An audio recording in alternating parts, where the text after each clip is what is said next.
세계 부나 기업들이 제프 호킨스가 주장하는 히어라키얼 템포럴 메모리에 투자를 하고 있습니다. 히어라키는 인공지능 그러면 인간 뇌처럼 인공지능은 무엇을 하는 기계냐, 무엇을 하는 알고리즘이냐 그러면 예측을 하는 알고리즘이고 예측을 하는 기계다. 그렇게 이제 생각을 하시면 됩니다. 또 했거든요.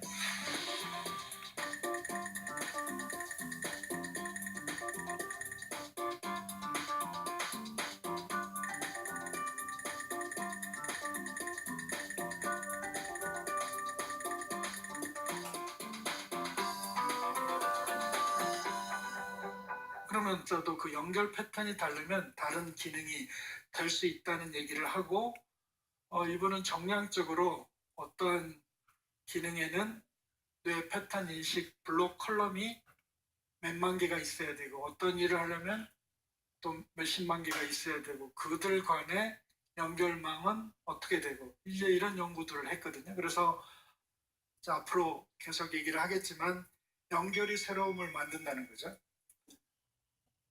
그리고 이제 세 번째, 여러분들 이분은 너무 상상 그러면 인간의 어떤 엄청난 능력이고 뇌에 어떻게 보면 최고 사령부인 전 전두엽이 이런 일을 다 총괄하고 굉장한 오케스트레이션을 합친 다음에 일어나는 기능일 줄 알았더니 그렇지 않더라는 논문을 쓴 거죠.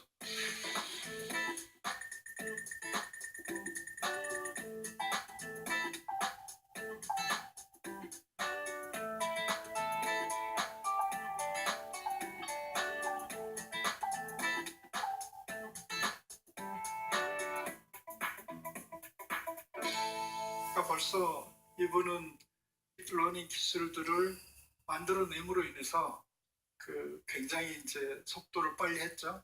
2012년이 이제 굉장히 중요한 해인데 그분들이 만든 이런 모든 프로그램은 바로 인간의 시각, 영역에 대한 연구를 많이 했고 여기서 모방을 했습니다. 그러니까 지금 여기 보시면 인간의 시각이라는 게 우리가 본다는 게 어떠한 절차를 통해서 우리가 고양이하고 개를 구분하고 세상의 사물을 구분하는 것에 대한 메커니즘이 가장 먼저 밝혀져 있었던 거죠. 이게 인간 시각 처리에서 하고 있는 거하고 너무나 유사합니다. 그러니까 전혀 없는 데서 새로운 게 나올 수 없다는 뜻이죠. 인간이 그동안에 우리가 어떻게 보는가에 대한 깊은 연구를 우리 유전자 시대를 열었던 프란시스 크릭, 그다음에 제임스 왓슨 이런 분들이 DNA에 대한 거를 밝힌 다음에 프란시스 크릭이라는 분은 UC 샌디에고 대학에 가서 인간 시각에 대한 연구를 굉장히 많이 했죠. 그래서 그런 분들의 초석이 지금의 인공지능의 시대를 연 주역들이라고 우리가 또 얘기도 할 수가 있어요. 요즘에 게임하는 젊은 친구들은 이것에 이 데이터는 움직이지 않으니까 관두고 제가 지금 좌우로 움직이는 데이터만 살려놓는 거예요. 그래서 압축이 가능한 거거든요.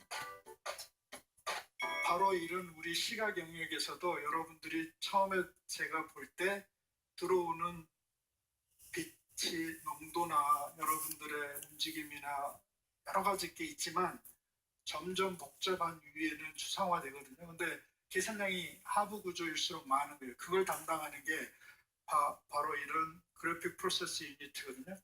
그러니까 알파고 그러면 여러분 이제 한 덩어리에 들어가 있는 인공지능 전용 반도체들이 나오기 시작하거든요.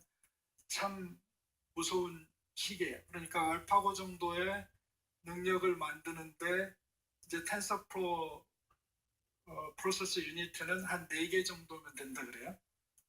근데 지금은 이제 점점 반도체가 확장이 되니까 발전하고 있고 다루던 분야가 지금은 컴퓨터를 이용한 수치 해석 분야가 떠오르고 있어요. 지금의 과거의 인간의 수학은 증명을 해야 되는데 증명을 하는 게 바로 이런 공식들을 맞고 틀리는 거를 증명하기 바빴는데요. 지금은 컴퓨터가 해주는 거예요. 그리고 증명 방법이 인간의 어떤 공식이 아닌 데이터만 넣으면 컴퓨터가 증명해주는 시대로 돌입하고 있다는 거죠. 우리가 의식을 한다는 건 뭔지, 우리가 결정을 한다는 건 뭔지, 그냥 많은 책에서 얘기를 하고 있잖아요. 근데 전 세계의 첨단 뇌과학 연구소는 전부 이 블록 하나마다 얼마나 많은 천재 연구자들이 붙어서 날밤을 새우고 있는 거예요. 이런 기반 없이 우리가 인공지능을 만들 수가 없습니다. 4차 산업혁명을 입니다. 저는 한겨레 사람과 디지털 연구소 구본곤 소장이라고 합니다.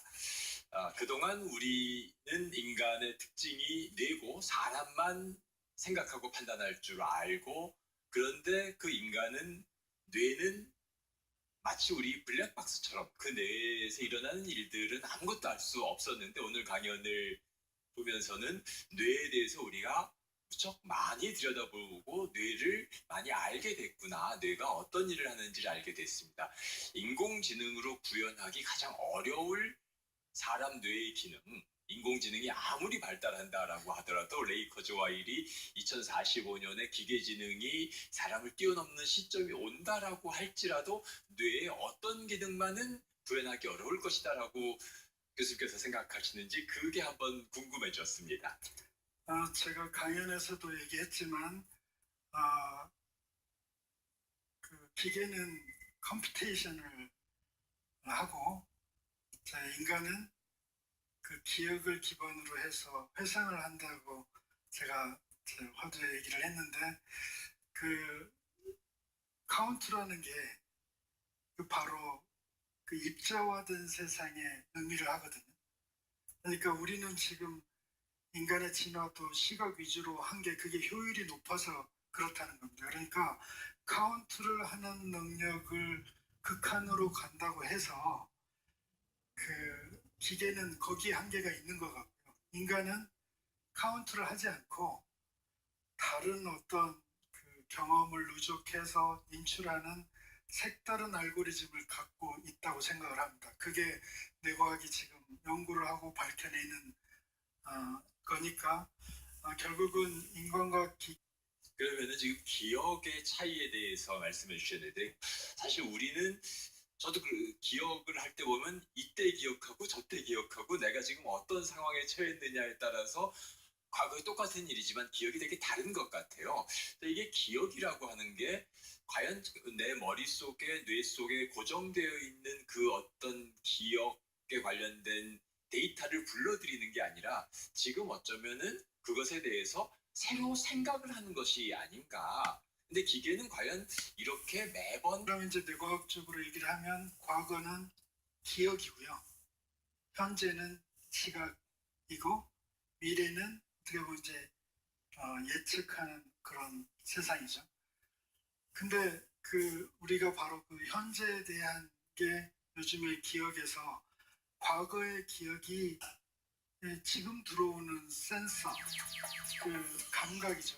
그 정보들을 그걸 합치는 순간 매 순간마다 과거의 기억을 수정하는 능력이 탁월하다는 겁니다. 우리 인간의 지금 기억에 대한 메커니즘은. 그리고 아직 오지 않는, 우리가 미래라고 구분을 했지만 신경과학적으로는 굉장히 짧은 밀리세컨드에 지금 가져온 현재죠. 그걸 예측을 하는 겁니다. 그러니까 우리 생각에 굉장히 먼 미래를 그리고 있는 것 같아도 그 현재 하고 있는 거는 그 기억조차도 현재화된 순간의 어떤 새로 고쳐진 기억이라고 얘기를 할 수가 있습니다. 그러니까 저희 뇌과학적으로는 현재밖에 없는 거죠. 근데 그 속도가 너무 짧은 기간에 이루어지기 때문에 그러면 결국은 어떤 불교에서 얘기하는 것 같아요. 그냥 과거 기억도 현재고, 현재 정보도 현재고, 미래 예측도 현재고. 그래서 어떤 분들은 현재가 선물이라고 했는지도 모르겠는데, 내가 이게 답이 되는지는 모르겠어요. 네, 강연 잘 들었습니다. 교육과혁신연구소 소장으로 있는 이혜정입니다. 우리가 공부를 할 때 또 너무 중요한 뇌의 기능 혹은 능력으로 보는 것 중에 하나는 어, 쉽게 산만하게 다른 거에 정신 뺏기지 않고 한 가지에 오랫동안 진드같이 집중하는 이런 능력도 굉장히 중요한 요인이라고 하거든요. 그리고 많은 공부에서 혹은 교육에서의 성공 요인 중에 하나가 이제 견디는 능력, 오랫동안 한 자리에서 가만히 앉아서 집중할 수 있는 능력, 이런 거라고들 하는데요. 그 몇 년 전에 못하고 오랫동안 집중해서 깊이 있는 생각을 하지 못하도록 퇴화되고 있다라고 쓰고 있거든요. 요새 사실은 이 인터넷이나 여러 그런 환경 속에서 뇌가 퇴화한 게 아니라 그런 환경에 자주 노출돼서 뇌가 어떻게 보면은 환경의 생존 스킬로 이거를 퇴화가 아니라 진화의 개념으로 봐야 되지는 않나. 혹은 이렇게 여러 가지 정보들을 넘나들면서 많이 연결하고 다른 분야하고 이렇게 그 융합하고 이런 것들이 더 필요한 그런 시절에서는 한 가지를 깊이 있게 파는 것뿐만 아니라 다른 쪽과의 연결고리를 계속 이어가는 것에 그런 게 어떻게 보면은 쉘로우스가 아니라 얕아지는 것이 아니라 다른 방식으로의 진화이지 않나라는 그런 관점도 있는 것 같습니다. 이런 관점에 대해서 뇌과학에서는 어떻게 보시는지 궁금합니다. 네, 굉장히 요즘에 4차 산업혁명기 또 특히 이 디지털 시대에 많은 교육에서 고민 중에 하나입니다. 그게 뭐냐면 저도 이제 애가 둘인데 위에 딸은 그 책을 좀 열심히 읽었고 그런 생각을 하는 친구였고 지금 이제 고등학교인 아들은 그 책은 잘 안 읽거든요. 그리고 이제 스마트폰, 아이패드, 뭐 노트북에 완전 중무장된 친구고 고민을 많이 하는데 최근에 그 논문이 하나 나왔죠. 책을 읽고 그런 데서 어떤 무형을 상상을 하고 이제 그런 분들이 그 글쓰기 훈련을 해서 어떤 크리티컬 싱킹을 하는 굉장히 좋은 바람직한 시대상이었거든요. 그리고 그런 분들이 대부분 지금까지의 세상을 선도한 성공한 모델들입니다. 근데 요즘에 이제 지금 여기 방청객 선생님들, 학생들도 많으신데 아니 보면은 막 전부 동영상, 유튜브 어마어마한 동영상에 노출이 돼 있어요. 근데 그 정보량으로 보면 저희들이 그런 거 스마트폰 없던 시절 뭐 책을 보면은 그 무슨 유명한 책들 있잖아요. 그 무슨 죄와벌 이런 거 읽으면 막 중간에 그 너무너무 그, 그 그림을 상상하게 뭐 계단에서 들어오는 햇볕의 농도까지 그 책을 읽고 있으면 그 환경이 머릿속에 그려지는 그런 디스크립티브한 미묘한 관찰력이 있는 분들이 대부분 돼가셨거든요. 근데 요즘은 책이 없어도 그냥 너무 많은 걸 보고 있는 거예요. 그래서 뇌과학적으로 인간은 시각을 위주로 진화를 해왔으니까 당연한 것 같아요. 지금 유튜브가 성공하고 유튜브를 사잖아요. 막 구글에서 사고 페이스북이 이제 SNS가 동영상 위주로 이제 가는 SNS로 발전하고 이거는 우리가 가지고 있는 인간이라는 조건에 맞춰서 세상을 우리가 바꿔나가고 있다고 생각을 합니다. 그러니까 단순하게 이게 좋다, 이게 아니다 하기에는 아직 그 시간이 짧은 것 같아요. 근데 최근에 논문 중에 하나는 디지털 시대에 지금 이렇게 성장하시는 많은 학생들은 정보의 홍수 시대에 과거 기존 기성세대가 자라났던 것에 엄청난 정보를 접하고 있는 데이터나 경험을 뭐 이분들이 지금 접근하는 방식이 과거에 성공하는 모델하고 다르다 그래서 이분들을 폄하할 수가 없다는 겁니다. 최근 나온 논문은 디지털 시대의 동영상에 특화된 자라나는 세대가 더 모던하고 더 발전적인 뇌를 가질 수도 있다, 그런 논문이 나오거든요. 그렇다 그래서 여기 계신 학생분들 책 읽지 말라는 소리는 아니고요. 근데 아직은 조금 실험 기간에 있는데, 그러니까 우리 뇌가 세상을 만들고 있고 만든 세상에 우리 뇌가 다시 변화하고 있는 이제 그런 게 요즘에는 뇌과학에서 보는 어떤 철학적인 관점이 아닐까 그렇게 생각을 합니다. 네, 저는 그림 그리는 화가인데요. 뇌과학에 관심을 가진 지가 한 30년 정도 됐어요. 그래서 가장 중요한 것은 고통에 대한 감수성이라고 결론이 나오더라고요. 첫 번째 중요한 게. 그리고 이제 두 번째로 중요한 것은 좀 전에 이혜정 소장님 말씀하셨던 건데요. 방랑과 산만함이에요. 그래서 이제 어떤 우리 인간이 우리 협업이라는 것은 인간이 인간만의 장점이 있어야 인공지능도 협업을 하고 싶을 거 아닙니까? 그래서 앞으로 우리는 어떻게 살 것인가를 생각해 봤을 때 이런 문장의 결론이 나오더라고요. 산만하게 방랑하면서 모험하면서 다양한 존재들의 고통에 대한 감수성을 길러라. 이런 문장으로 결론이 났습니다. 네, 이상입니다. 네, 제가 저기 말씀드리고 싶은 것도 작가님이랑 비슷한 맥락이어가지고 그냥 연결해서 말씀을 드리도록 하겠습니다.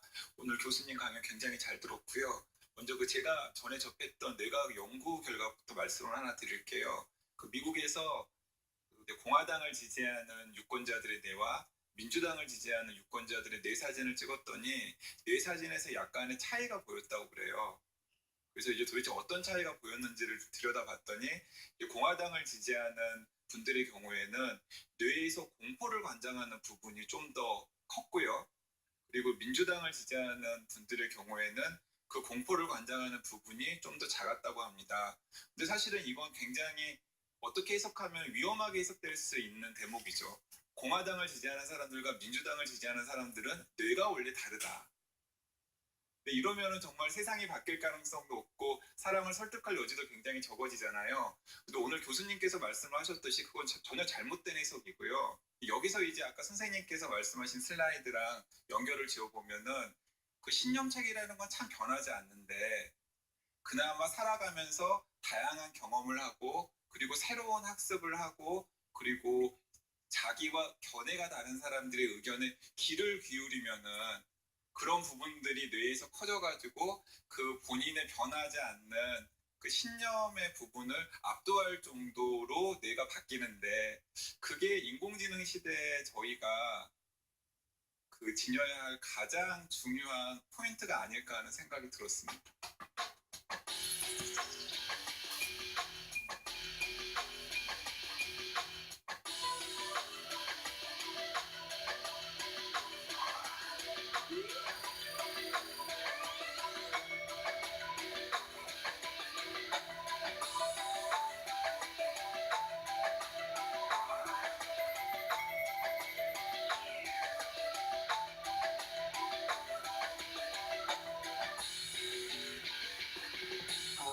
제가 이제 인공지능 4차 산업혁명 시대에서 키워드 빅데이터, 인공지능, 그다음에 이제 클라우드 얘기를 했는데 이 모든 게 우리 뇌 방식을 지금 배우고 있거든요.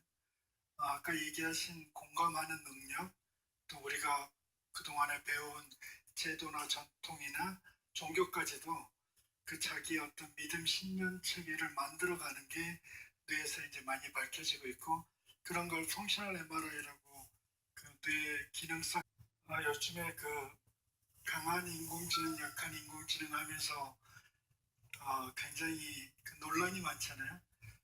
근데 컴퓨터의 특징이 반복을 쉽게 처리하는 거거든요. 자동화를 하다 보면은 어떤 진화를 하는 것 같아요. 모든 거는 이렇게 반복적인 어떤 알고리즘 뒤에는 우리가 예측하지 못한 그런 진화가 일어날 수 있다고 생각을 합니다. 그래서 그 부분에 대한 고민들이 지금 깊어지고 있고 우리 인간도 진화론상에서는 단세포부터 다세포, 그다음에 삼엽충이 나와서 시각을 가지면서부터 많은 종이 폭발을 했듯이 모든 시스템은 그 내부에 어떤 자기의 진화나 변화의 메커니즘이 있다고 생각을 합니다. 그런 의미에서는 인공지능도 언젠가는 또 색다른 진화의 모습으로 이제 우리에게 오겠죠. 그러나 우리 인간도 우리가 살고 있는 더불어 사는 많은 사람들과 협업을 하고 공명을 하고 소통을 하면서 우리의 문화를 만들듯이 기계가 가진 어떤 강점을 가지고 진화했을 때 인간과 기계의 어떤 공존 시스템을 우리 스스로 받아들이고 협업할 수 있는 시스템은 우리 스스로가 만들어 가야 된다고 저는 생각을 합니다. 다음번에는 지금 4차 산업혁명 시대의 키워드인